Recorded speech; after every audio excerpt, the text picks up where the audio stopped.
So we have to fight. Kahit gaano sila kalaki, makapangyarihan, nasa kanila lahat ng pera, tinatakot nila ang lahat, kinukulong nila ang lahat, hindi tayo titigil hanggat sa hindi tayo mauubos. Huwag lang kayo talagang tumigil. Keep on pushing. We are getting there and we are winning.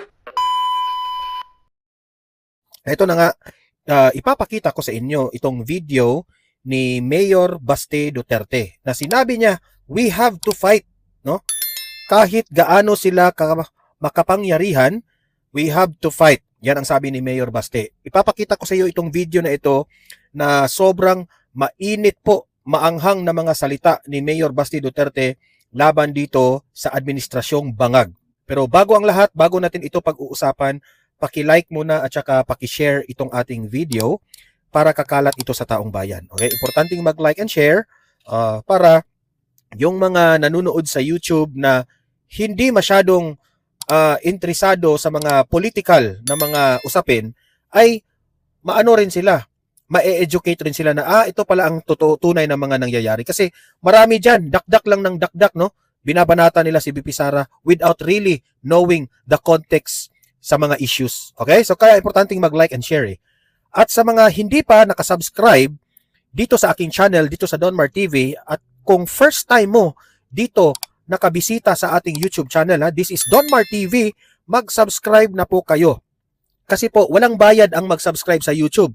Libre lang ang mag-subscribe, kaya pindutin nyo na ang subscribe button, okay? Ito, pakinggan natin ang matinding speech nitong si Mayor Baste Duterte. Ito po. Alaman nyo na I am only here as your instrument. I am not here for personal ambition. I am here to make this country work. Masyado nang mataas yung masyado nang maraming nangyari. The core objective of one of the core objectives of PDP Laban is what? It is federalism. We have to remember this because we believe that in a federal system of government, we will be able to govern ourselves kung paano natin talaga gusto yung direksyon ng ating bansa. Look now, in a unitary system of government, anong nangyayari sa atin? We are paying our taxes. Saan napupunta ang mga buwis natin?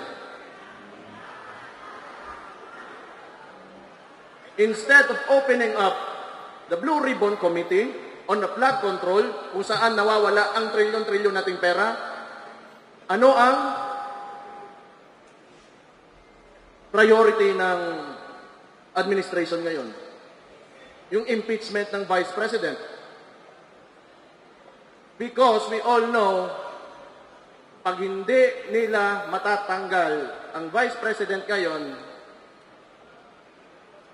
hindi sila makalagay ng presidente nila on the 2028 elections because he is a great threat sa presidency this 2028. Now, I go back. Tingnan nyo, the unitary system of government, presidential one. They have so much control and so much power, and that is centralized right now, kaya nangyayari sa atin to.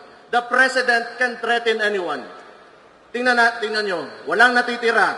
Dalawa nating senador, isa nating senador, kinulong nila. Our guest candidate during the midterm elections, Rodante Marcoleta, just because he wants to open the Blue Ribbon Committee on Flood Control, anong ginawa sa kanya? Do we even have freedom at all at this point dito sa bansa natin? The former president, nasan ngayon? He's in The Hague. He's in the ICC. And clearly, walang jurisdiction. We know the process and they broke the process. And mind you, this is an establishment that should be an honorable one. And yet, they move like syndicates. They have cooperated with the president who moves like a syndicate. Papayag kayo na ganito na lang tayo? We have to do our duty and responsibility for our country. All of us members of this party will not have an ambition of its own, and our collective ambition is to lift this country up from all of this corruption, from all of this evilness that is happening to our country right now. This should stop right now in the 2028 elections.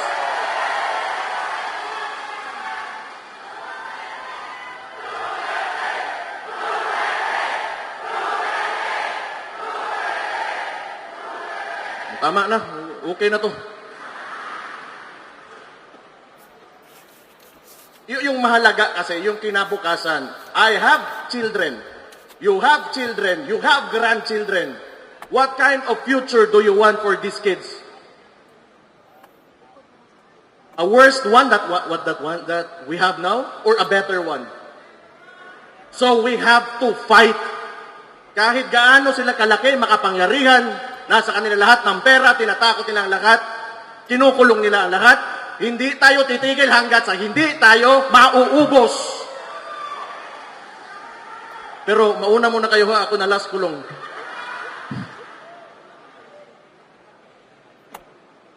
Pero maluoy tayo, maawa tayo sa kinabukasan ng mga bata. Yan talaga ang... At yung pera, sinasayang. Sinasayang, it is estimated that we have lost up to 1 trillion in corruption already. And look at our environment, look at the people. People are still suffering, people are still hungry and very dissatisfied with this government. The survey showed, ang presidente natin ngayon got a survey, an approval rating, which is a disapproval rating, negative 27. Di na natin kailangan pag-usapan pa. The people are already, ang tawag sa tawag ni? The people already know. The people already know. We are tired and we do not want this anymore. But I guess the upside of things, tingin ko rin naman maganda. Kasi nakita ng mga Pilipino kung ano ang klaseng gobyerno ang hindi maganda. They have contrast to what former President Rodrigo Duterte did to this country when he was president. And he made this country great. He made us Filipinos proud of our country. So which is good contrast. Ngayon, pag upo ni Bangag, ano nangyari? Bagsak. That is why people are very dissatisfied because nakikita natin ang difference, ang diferensya ng noon at ngayon. I think marami pa tayo di agenda. But gusto ko lang ulitin, I am here for you as your instrument, as your leader of this party. Kung anong gusto nyo ang direksyon na susundin natin, I will listen to you. Kung tingin nyo ano ikakabuti para sa ating partido, ikakabuti ng ating bansa, ikakabuti sa atin, ng mga sarili natin at sa mga pamilya natin, I will listen to you. This should be a collective effort. Lahat tayo magkaisa. I really value unity. Kailangan natin magkaisa. Kung may problema, may kailangan kayong ipaabot sa akin as president of this party, let me know. Then my ears are open and they're ready and I am very willing to listen to you. All the members, galing sa pinakababa hanggang sa akin sa pinakataas. Thank you so much for your trust again and confidence in me. Maraming salamat. Mabuhay kayo. And soon, kita-kita tayo. Wag lang kayo talagang tumigil. Keep on pushing. We are getting there and we are winning. Congratulations. Ug maayong hapon. Magandang hapon sa inyong lahat. Ayan. Mabuhay ka, Mayor Basti Duterte. Lahat ng mga sinabi mo, Mayor Basti Duterte, no? Lahat ng sinabi ni Mayor Basti Duterte, real talk 'yun. Yun ang katotohanan, real talk. Itong administrasyon na ito, kaya negative 27 itong si BBM, it's obviously the effect of yung mga promises na hindi natupad. Yun ang pinakauna. Kasi si BBM, pinubudol niya tayo sa mga speeches niya na ganito na yung nagawa ko.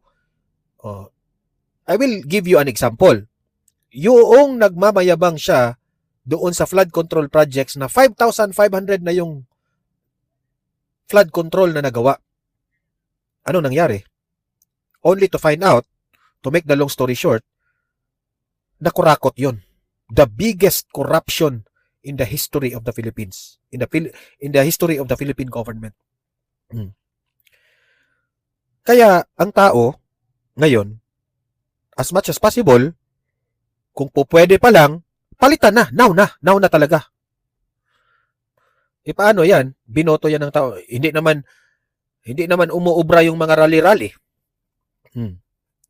Hindi na, kasi yung rally, ginugulo kasi ng mga dilawan, mga pulahan. Hindi magkaisa. So, hindi talaga maka-people power. Hindi makaporma yung mga rally para tama si former President Duterte at si VP Sara nung sinabi nila na hindi na yan bababa. Yan ang delikado sa mangyayari sa 2028. Gawa nila ng paraan na hindi po magkaroon ng eleksyon sa 2028. Yan ang delikado rin. Kasi meron silang mga plan eh. Yung impeachment, okay? Yung impeachment. Kapag si VP Sara ay hindi po ma-impeach, no? Kasi tagilid sila eh. Tagilid sila in the sense na hindi talaga nila makukuha. Kahit balik ta rin mong isipin, hindi talaga nila makuha ang 2/3. So, si VP Sara, Vice President pa rin at makatakbo siya sa 2028. Kapag mangyari yan, na hindi ma-impeach si VP Sara, ang delikado, charter change.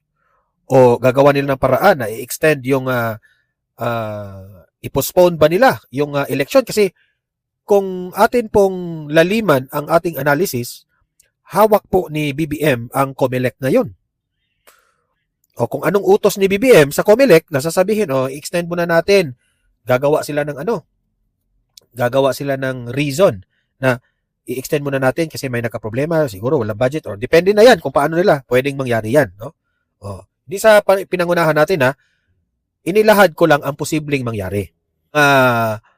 Si dating Governor Chavit Singson nagpalabas po ng mga ebidensya patungkol po sa mga palpak na mga flood control projects na nadismaya itong si Manong Chavit kasi hindi po natuloy yung sana ay ini-invite siya doon sa Blue Ribbon Committee na hindi yun natuloy. I don't know ano ang kanilang argumento, reason, bakit hindi nila tinuloy si Chavit Singson na may dala-dala pa namang mga mabibigat na ebidensya itong si Chavit Singson.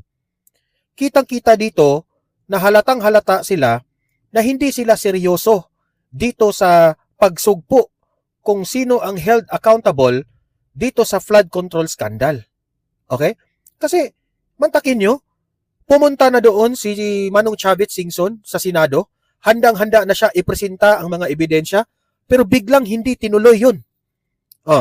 Kaya hinamon itong si Erwin Tulfo na isa ring bangag isa ring salita lang ang anong tawag doon? Puro salita lang ang nalalaman pero wala naman sa mga Tulfo, wala na. Bad ang Tulfo. Bad reputation ng mga Tulfo. Magaling lang sila sa mga maliliit na tao pero sa mga big fish, wala silang bayag. Yan ang katotohanan. That's real talk. Okay? Real talk tayo. Sa mga nag-iidolo sa mga Tulfo, gising-gising na kayo. Okay? Kaya, eto po yung video. Okay? Sapol na sapol si Erwin Tulfo dito. Papakita natin. Play. Sa mga matatapang nating senador, lalong-lalo na kay Erwin Tulfo ng Blue Ribbon. Ito ang sabi ni Manong Chavit sa inyo. Kung kailangan nyo ebidensya, eto na mga senador.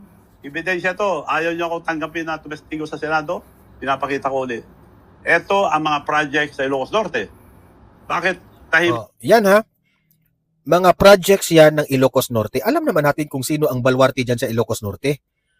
Kaya pala, hindi tinatanggap itong si Manong Chavit kasi Ilocos Norte pala ang hawak-hawak ng mga ebidensya nitong si Manong Chavit. Di ko matatamaan dyan sa Ilocos Norte. Di sa pool. Diba? Lagot ang bangag na ito. Ayan Erwin Tulfo. Takot ka. Hindi mo tatanggapin itong si Manong Chavit? Takot ka. Wala kang bayag. Magaling lang kayo sa mga kabit-kabit na mga issues. Magaling lang kayo sa mga ordinaryong tao. Diba? Papagalitan ninyo yung mga yung mga problema ng may problema. Sus, ngayon lang namin nare-realize na ang mga Tulfo matapang lang sa mga kaya nila.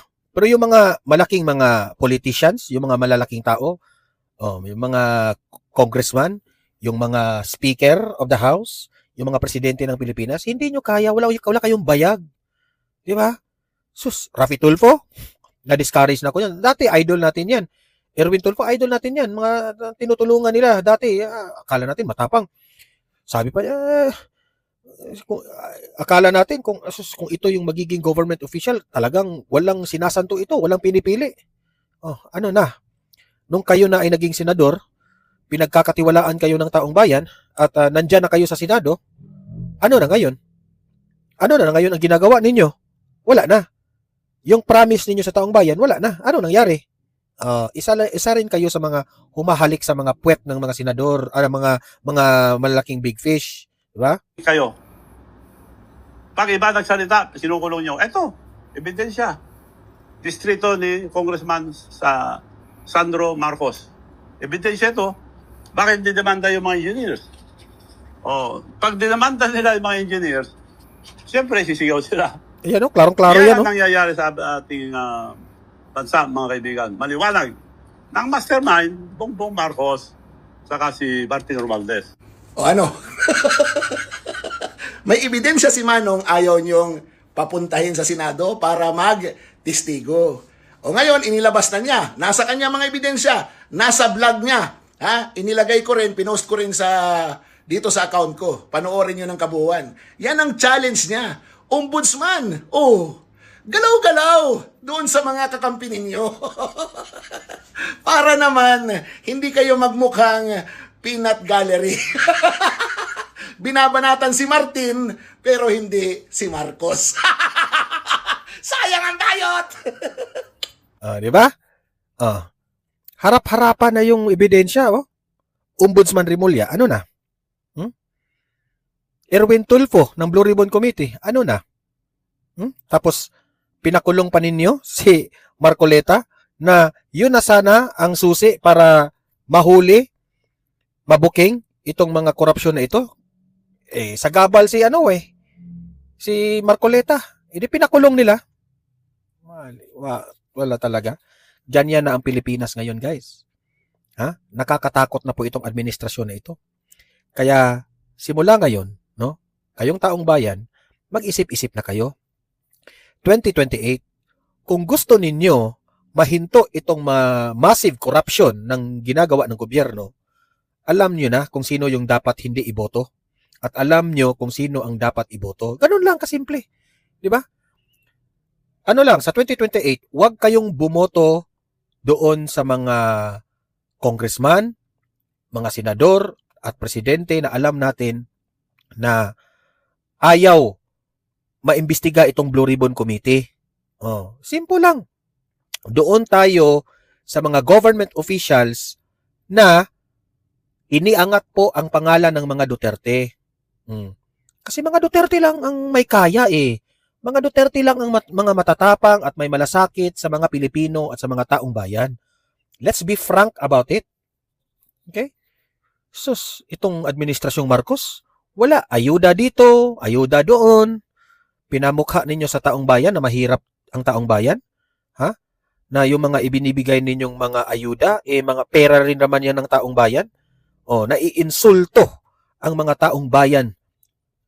Iniinsulto ninyo ang taong bayan sa pamimigay ninyo ng ayuda. Because, anong mafe-feel nila? Umaasa na lang ba tayo sa gobyerno?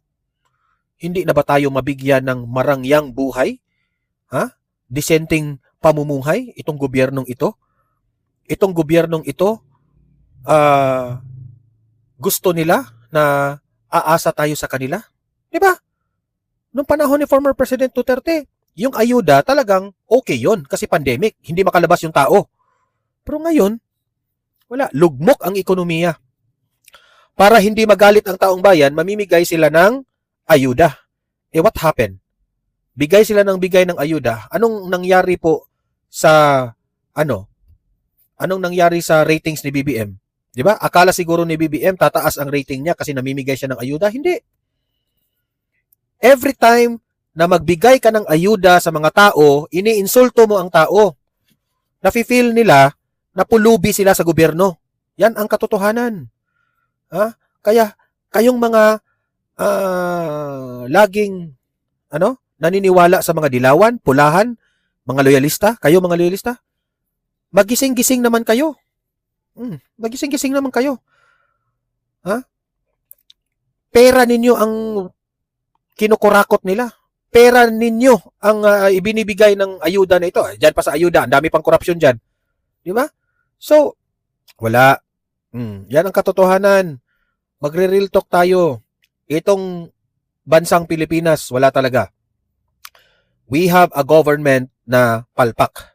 So, kailangan na natin na palitan ito ng 2028. Ang kakapal nga ng mukha eh. Gusto natin silang mapalitan ngayong 2028, todo naman silang papa-impeach ni BP Sara. Kasi alam naman nila si BP Sara, yan ang gusto ng taong bayan. Hindi nyo ma-accept yan hanggang ngayon. Okay? Hindi nyo ma-accept. Kaya itong pangalawang video na ipapakita ko sa inyo, ito ay video na Attorney Rowena Guanzon is right all along. Okay, ito po, panoorin natin ha. Yung iba dito, hindi man sang-ayon sa peanut gallery na opinion, pero hindi po ito patungkol sa peanut gallery. Patungkol po ito sa opinion ni Attorney Rowena Guanzon, no? Na naniniwala si Attorney Guanzon na yan si Martin Romualdez ang may dapat ma-accountable for the corruption of the flood control. Ito po, panoorin natin. Let me say this categorically. I was not a part of the BICAM and the small committee budget deliberations. Yes, I was updated on the general outcomes of the deliberations, but I had no visibility with regard to the specific details of the discussions, including particular amendments or insertions approved during these closed-door deliberations. Records would show that I did not participate in those meetings and I was not privy to what exactly transpired during the deliberations. However, two people were instrumental in making those budget decisions, Chis Escudero and Zaldico. And once the budget becomes law, the work of implementing flood control projects, or any project for that matter, is solely within the purview of the executive, including the DPWH, certainly not by legislators. Martin Romualdez attempts to make us believe that his participation in this anomalous budget, where there are hundreds of billions in unprogrammed funds that were used for ghost flood control projects and substandard projects, was limited to his being a speaker. He was not even in the small committee. And then, dinidiin niya si Chis Escudero. Sinasabi niya, si Chis Escudero ang may kagagawan nun, si Zaldico. Wala nga ako dun. But let us not forget, that is a very powerful speaker. Ang scope of power ni Martin Romualdez ay hindi lamang sa district niya, kundi sa buong House of Representatives na kahit nasabihin mo chair pa yan ng mga iba't ibang committee are still under his supervision and control. Sinasabi niya na, ito lang yung participation ko. But Martin, as a good lawyer, and probably practiced criminal law, should know that the charge of the ombudsman here is conspiracy. And in conspiracy, the act of one is the act of all. And Zaldico is saying that he was instructed by Martin to do this and do it this way. Tinawagan ako ni dating Speaker Martin Romualdez at sinabihan, stay out of the country. You will be well taken care of as instructed by the President. Not only to achieve this goal, but how to go about it. In fact, was so smart that he did not even appear in the small committee, which is normal. I mean, usually the Speaker doesn't really go to the small committee. That's why, dinidiin niya na si Chis Escudero lang at si Zaldico ang gumawa niyan. But, don't forget, mga kababayan ko, he misleads us because this is not the Martin Romualdez that people see in public, in the House, in the way the congressmen kowtow to him. They practically look at him as a god, hopefully with a small letter G. So, he portrays himself as a minor player in the preparation of the budget. In fact, Martin says, I was not present in the small committee. True, he was not present because he sent Zaldico there. Siyempre, wise siya. So that if there's any, problem later, Zaldico will be the sangkalan. That every time that Zaldico made moves in the small committees, these moves were not without Martin's direction, order, and control. The act of one is the act of all. At ang simula ng conspiracy na ito ay hindi naman dun lang sa pag-implement na ng DPWH kung saan nag-rig na sila ng mga bidding-bidding nila, kung hindi sa paggawa mismo ng budget ngayon sa Committee on Appropriations under the supervision and control of Martin Romualdez at by Saldico. Pinili niya yan si Saldico. Pinili niya yan for his own reasons dahil loyal niya lieutenant at marunong mambraso sa mga congressman at sa DPWH dahil dating ang kontraktor si Saldico. Marunong na siya dyan sa mga kickbackan na yan bago pa siya naging congressman. Itong ombudsman finally filed charges against Martin Romualdez. Pero sabi ni Martin, nilalabas daw niya yung kanyang mga papeles, ganyan. Well, wala naman tayo nakikita sa internet. But for sure, the ombudsman already released the complaint charging Romualdez with plunder kasi over 50 million ang mga kickback. Kasi nag-receive siya eh. Hindi pwedeng, wala naman ako doon sa bidding. Hindi ko naman alam kung sino yung mga kontraktor na yun nga na nanalo eh. Ang point sa plunder, na saan siya nag-participate, is from the beginning, alam niya na magkaka-kickback siya doon sa ghost flood control projects at substandard projects na yun. And he received. And that's why Saldi said he delivered. And Martin Romualdez received in his house. How can you even deny na hindi mo na-receive yan, Martin? Eh, bahay mo yun eh. Eh, nadidescribe pa nga ng mga bodyguard ni Saldi ko kung ano itsura ng bahay. Yun namang bahay. Di ba? Halatang halata. May picture. Bakit mo naman i-deny yun? May picture yun, di ba?